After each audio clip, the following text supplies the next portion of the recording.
Hey, what's up, guys? Disheveled Peasant here, coming to you live from Merida, Mexico. Live because, for those of you that know me, you know that I am far too cheap to hire a team to edit this, and just technically incompetent enough myself to not know how or what to do. Anyways, want to bring you an opportunity that is not investment advice, just some research I've been doing on a company called Enlivex Therapeutics. Ticker is ENLV. That's Echo November Lima Victor. Hope you're enjoying the tunes in the back. Market cap of about 40 million. End of close today, the 21st of December, 2023. Opportunity is this. They potentially have a cure for sepsis.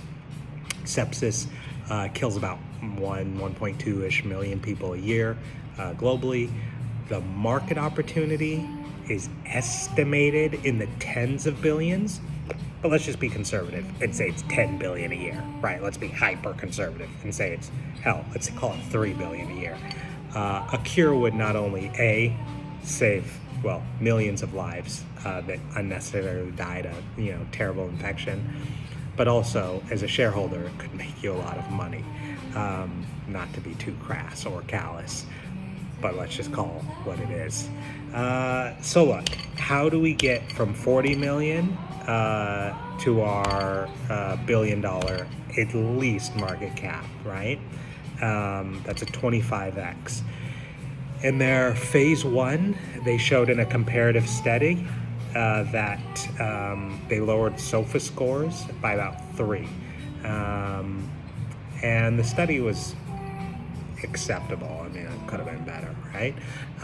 So my only issue with Enlivex is their phase 2 is enrolling patients with a SOFA score greater than 10.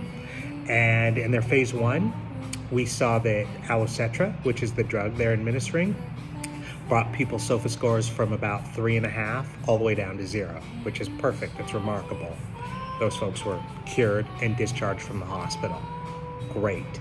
What happens when you have a gnarly infection and your SOFA score is 10 to 15? Can Allocetra take you from 15 down to 0? Or is it only take you from like 15 to 12? If we go from 15 down to 0, oh, yeah, baby.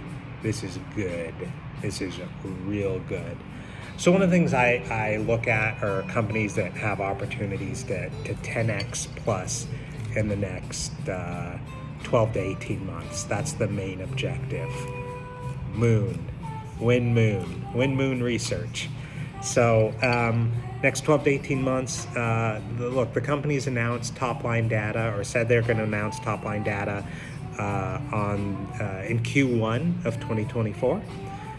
I've had the opportunity to speak to management when I was with a different firm, and they're good guys. They're smart.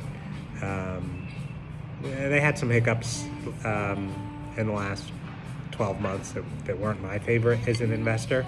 But hey, at the end of the day, what do we say in sports? Look at the scoreboard. At the end of the day, if the drug works, it's going to work. And I don't believe, it doesn't appear anyways, that management is lining up a commercial team for this. So I'm guessing they're wanting one of the big boys to pick them up.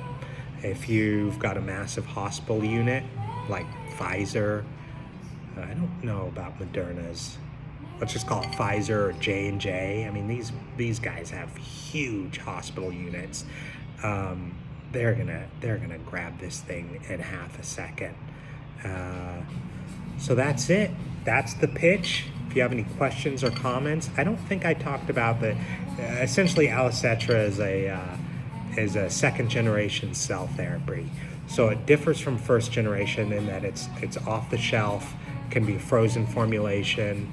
It's just smaller, easier to deal with and administer than these first big generations like Kite, who got picked up by Gilead. What was that, back in like 2017? It's just different. Oh shoot, or is Kite CAR T? Oof. No. Yeah. Same but different. Anyway, let me know what you think. If you have any questions, Google is a great resource, much better than what I've got up here. And again, this isn't investment advice, just relaying some research about a company that that I find interesting. Oh, lastly, they have cash to last through Q4 2025. They say December 31st, 2025. But again, let's just be conservative and say, sure, Q4. So that'll give us enough runway to get us some results. And like I said earlier, just one last little plug. If we see this top line data resolving people's sepsis that have SOFA scores in the mid-teens,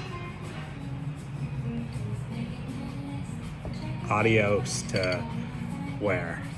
I mean, I guess I'm in Mexico right now, so it's a pretty good place to be chilling.